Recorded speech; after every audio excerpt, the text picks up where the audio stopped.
Hello बच्चा, welcome to our channel royal classes.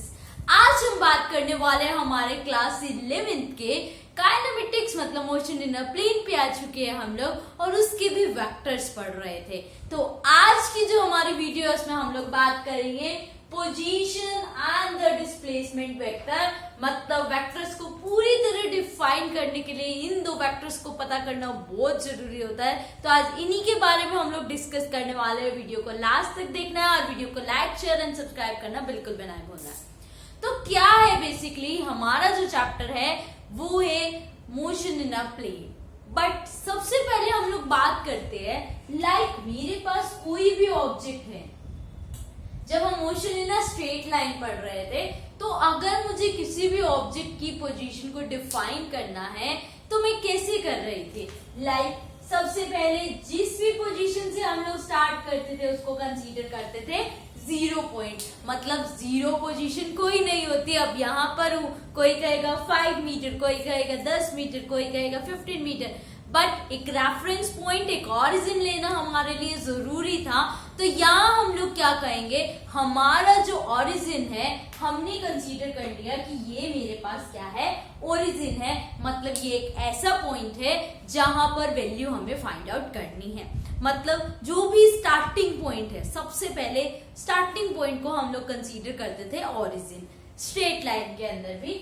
फिर क्या होता था, लाइक मुझे किसी ऑब्जेक्ट की पोजीशन निकालनी है, यहाँ पे ये 1 है, ये 2 है, तो हम क्या देते थे, ये ओरिजिन से कितने डिस्टेंस है, राइट में लेते थे तो पॉजिटिव डायरेक्शन होती थी, लेफ्ट में होगा तो नेगेटिव डायरेक्शन हो जाएगी, मतलब अपोजिट। हम बोल देंगे कि इस ऑब्जेक्ट की पोजीशन बोलो, तो इस ऑब्जेक्ट की पोजीशन है 2 metre in the same direction of motion. यहाँ पर अगर ऑब्जेक्ट आ गया तो हम क्या लिख देंगे, 2 मीटर है तो ये भी 2 metre, but 2 metre in the opposite direction. Basically ये पोजीशन बताने का हमारे पास एक मेथड था।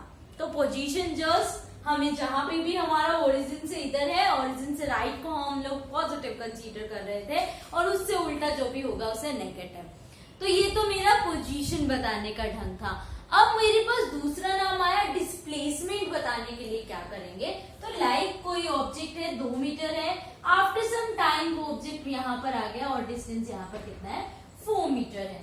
मुझे क्या निकालना है, डिस्प्लेसमेंट। डिस्प्लेसमेंट हमने पढ़ा हुआ है the shortest path between the initial point and the final point. तो इनिशियल पॉइंट और फाइनल पॉइंट के बीच का डिस्टेंस कितना है हमारे पास, 2 मीटर। इनिशियल और फाइनल पॉइंट के बीच का डिस्टेंस कितना है हमारे पास, 2 मीटर। तो डिस्प्लेसमेंट वेक्टर यहाँ पर आ गया मेरे पास 2 का। अब क्या हुआ हमारे पास, हमने बात करनी है किसके बारे में, position and the displacement vector. Position और डिस्प्लेसमेंट वेक्टर वेक्टर फॉर्म में हम लोग कैसे लिखेंगे। तो ये तो बेसिकली हमारे पास था स्ट्रेट लाइन के अंदर। अब हमें किसके अंदर लिखना है, हमने तो लिखना है एक प्लेन के अंदर। तो प्लेन के लिए भी हमने क्या करा, हम पहले लेके चलते हैं रेक्टेंगुलर कंपोनेंट में काम करने का। रेक्टेंगुलर कंपोनेंट का मतलब सबसे पहले अगर प्लेन लेके चलेंगे तो एक्स वाई एक्सेस में, फिर हम इसको बिल्कुल वेक्टर फॉर्म में 3D फॉर्म में देखेंगे। जब 3D फॉर्म में देखेंगे तो ये क्या हो जाएगा, एक्स वाई जेड की टर्म में यहाँ पर आएगा एक्स वाई। सबसे पहले हमने सिर्फ एक ही प्लेन में एक ही एक्सिस में देखा था, ये तो एक्स में होगा या वाई में होगा। अब एक्स वाई दोनों में, अगले में क्या होगा, एक्स वाई जेड तीनों में। तो सबसे पहली बात हम लोग एक चीज को एक्सप्लेन करना सीखते हैं, पहले एक्स वाई प्लेन को। तो क्या किया, कंसीडर किया एक ओरिजिन, एक पॉइंट, इस पॉइंट पर हमारा ऑब्जेक्ट है। आफ्टर सम टाइम वो ट्रैवल किया और वो यहाँ पर पहुंच गया। इस तरह से कोई भी पार्ट ट्रैवल हुआ और ऑब्जेक्ट पहुंच गया यहाँ पर। अब मुझे क्या करना है, मुझे इसका निकालना है पोजीशन वेक्टर। तो क्या हुआ, सबसे पहले ओरिजिन से एक पॉइंट ले लिया P, दूसरा पॉइंट ले लिया Q, ठीक है। तो ओरिजिन से P पॉइंट तक की जो पोजीशन है उसको हम लोग क्या नाम दे देते हैं, R1। R दे दो, R1 दे दो, कुछ भी, R1 वेक्टर। वेक्टर फॉर्म में है, इसका मतलब इस R1 की वैल्यू हो जाएगी xi cap plus yj cap, ठीक है। फिर बात आई इसी ओरिजिन की क्यू पर निकालो, तो हमारे पास हमने माना वेक्टर क्या है R2। इस पॉइंट पर क्या हो जाएगा x2 i cap y2 j cap x1 i1, ठीक है। तो R1 वेक्टर भी हम निकाल लेंगे और इस तरह से R2 वेक्टर भी निकाल लेंगे। तो ये पूरा हमें क्या बताएगा, पोजीशन वेक्टर। इसको हम xi cap plus yj cap को क्या बोलते हैं, पोजीशन वेक्टर। इसी पोजीशन वेक्टर का जब हम मैग्नीट्यूड निकालते हैं तो R1 हमारे पास क्या हो जाता है, x का स्क्वायर प्लस y का स्क्वायर, ठीक है। अब बात करें डिस्प्लेसमेंट। डिस्प्लेसमेंट क्या है हमारे पास, shortest path between initial point and the final point. तो इसको हम लोग क्या कहेंगे, इसको हम जनरली ये नहीं कह सकते कि भाई R2 माइनस R1, नहीं, R2 vector minus R1 vector, ये हमारे पास क्या हो जाएगा डेल्टा R। और इस डेल्टा R को हम लोग नाम क्या देते हैं, डिस्प्लेसमेंट वेक्टर। डेल्टा R को क्या नाम देते हैं, डिस्प्लेसमेंट वेक्टर। तो ये मेरे पास आ गया डेल्टा R2 माइनस R1। उसी तरह हम लोग क्या करेंगे, इसकी वैल्यू निकाल लेंगे, क्या होगा x2 i कैप प्लस में y2 j cap minus x1 i cap plus y1 j cap. तो इसका क्या बन जाएगा, x2 minus x1 i cap plus y2 minus y1 j cap. ये मेरा किसके इक्वल होगा, डेल्टा। डेल्टा मतलब ट्रायंगल, ठीक है। स्मॉल के लिए हम लोग डी लगाते हैं, डेल्टा लगाते हैं, कर्ली लगाते हैं, अभी कई सारी चीजें आएंगी। तो अभी इसको बोलना है ट्रायंगल, नहीं बोलना triangle r, it's a delta r. Delta r की वैल्यू क्या होगी, x2 minus x1 i cap plus में y2 minus y1 j cap. ये मेरे पास क्या है, डिस्प्लेसमेंट वेक्टर, ठीक है। ये किस में है, एक प्लेन में है। अगर मुझे कहे पूरे रेक्टेंगुलर कंपोनेंट्स के लिए निकालिए तो मेरे पास क्या हो जाएगा, लाइक ये मेरे पास एक पोजीशन है, ये दूसरी पोजीशन है, तो इसके लिए भी R1, इसके लिए भी R2 वेक्टर। तो R1 वेक्टर की वैल्यू क्या हो जाएगी हमारे पास, x1 i cap y1 j cap z1 k cap. R2 क्या हो जाएगा हमारे पास, x2 i cap y2 j cap z2 k cap, ठीक बात। अब मुझे क्या चाहिए, R2 माइनस R1, तो ये क्या हो जाएगा, x2 minus x1 i cap y2 minus y1 j cap z2 minus z1 k cap. ये पूरा मेरे पास आ गया डिस्प्लेसमेंट वेक्टर। इसको हम लोग क्या नाम देंगे, पोजीशन वेक्टर। इसको नोट डाउन कर लीजिए। उसके बाद हम क्या देखेंगे, इसके न्यूमेरिकल्स और पोजीशन वेक्टर और डिस्प्लेसमेंट वेक्टर को किस तरह से हम लोग रिप्रेजेंट करेंगे। तो यहाँ हमारा पोजीशन वेक्टर हमें क्या बता रहा है, position vector tells the distance.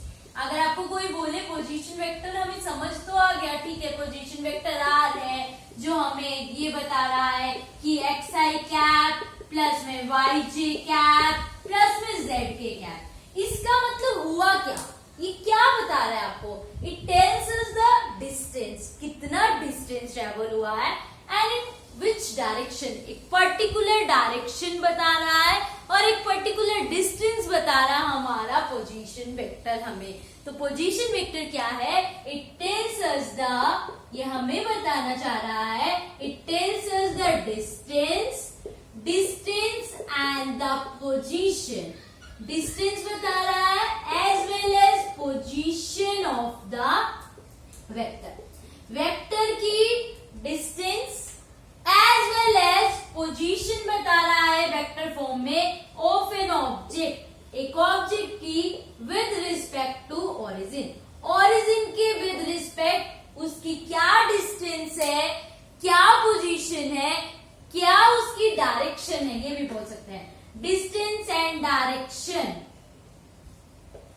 Distance and direction of an object with respect to origin. Origin के साथ उसका कितना डिस्टेंस है या कितना पोजीशन है, कितनी उसकी डायरेक्शन है, वो हमें कौन बताता है? Position vector which is denoted by r, और आर हमारे पास क्या है?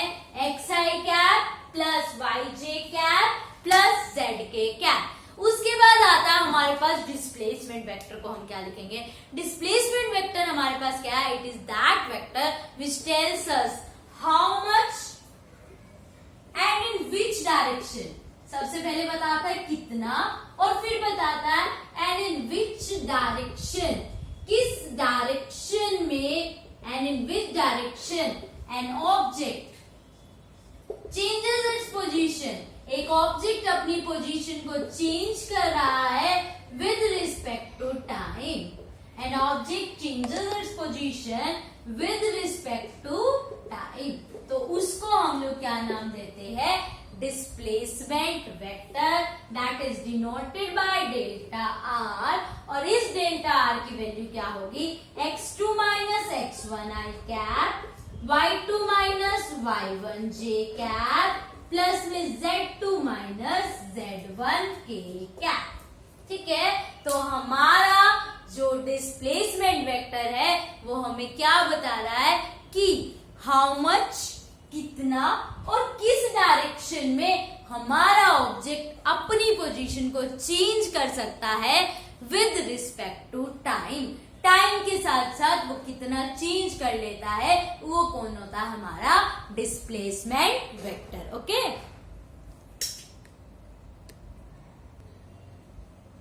तो नेक्स्ट हमारे पास एक वेक्टर आता है जिसका नाम होता है हमारे पास जीरो वेक्टर और नल वेक्टर। ठीक है, तो जीरो वेक्टर और नल वेक्टर हमारे पास क्या होता है? नाम से आपको पता चल रहा होगा भाई वेक्टर है मतलब कोई ना कोई डायरेक्शन तो होगी, पर उसका मैग्नीट्यूड क्या होगा? जीरो होगा।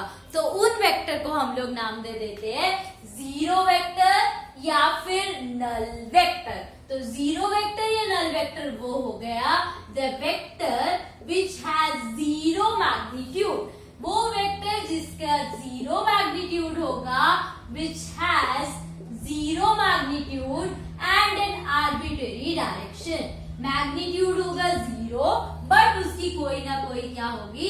आर्बिट्रेरी डायरेक्शन होगी।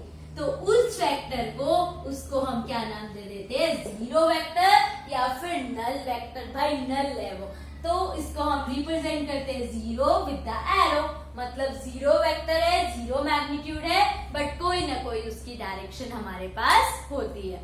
फिर आता है इसका कोई एग्जाम्पल दो, तो इसका एग्जाम्पल हमने क्या दे दिया कि एक ऑब्जेक्ट है। ठीक है, एक ऑब्जेक्ट है और वो स्टेशनरी है, तो उसका वेलोसिटी वेक्टर बताओ। स्टेशनरी है मतलब उसकी कोई भी मूव ही नहीं करा, बट उसकी velocity time to time vector है, तो वेलोसिटी नो चेंज, बट उसकी कोई ना कोई डायरेक्शन होगी क्योंकि वो क्या है? रेस्ट पे है। एक ऑब्जेक्ट जो है, if an object is at rest, अगर मुझे उसका बताना है जी वेलोसिटी वेक्टर, तो वेलोसिटी उसके अंदर क्या है? स्पीड नहीं है, तो इसका मतलब उसके अंदर वेलोसिटी नहीं है, तो वेलोसिटी तो जीरो है। बट वेलोसिटी वेक्टर बोल दिए, नाम ही वेलोसिटी वेक्टर है, तो उसकी कुछ ना कुछ भाई पोजीशन तो होगी, कुछ ना कुछ हम उसकी डायरेक्शन तो बता पाएंगे। एक ऑब्जेक्ट खड़ा है नॉर्थ में, है ना, मैंने आपको बोला एक ऑब्जेक्ट खड़ा है नॉर्थ में, तो वो ऑब्जेक्ट खड़ा है बट मैंने बोला नॉर्थ में खड़ा है मतलब उसकी वेलोसिटी जीरो है, पर खड़ा कहाँ पर है? नॉर्थ में। तो जब ऐसा बोल दिया जाएगा तो उसको नाम दे देंगे जीरो वेक्टर या फिर नल वेक्टर। एक ऑब्जेक्ट की acceleration in a uniform velocity वो हो सकती है हमारे पास किसके अंदर? नल वेक्टर के अंदर। कैसे? यूनिफॉर्म वेलोसिटी है मतलब एक्सेलरेशन का चेंज जीरो, बट वेलोसिटी है तो वेलोसिटी की कोई ना कोई डायरेक्शन होती है, चाहे वो किसी भी, एक ऑब्जेक्ट है, एक कार है, हाईवे पे चल रहा है 50 किलोमीटर पर आवर से, तो उसकी एक्सेलरेशन क्या हो जाएगी? Zero vector. तो इसी तरह ये बेसिकली तीन ऐसे वेक्टर्स थे जो डिफरेंट है हमारे पास, और बहुत बार आपसे पेपर में पूछ लिए जाते हैं कि ये वेक्टर प्रॉपरली वे में बताइए क्या है और इसको एक्सप्लेन कीजिए। तो ऐसे ही और चीजें देखने के लिए वीडियो को लाइक, शेयर एंड सब्सक्राइब करना बिल्कुल नहीं भूले। Thank you.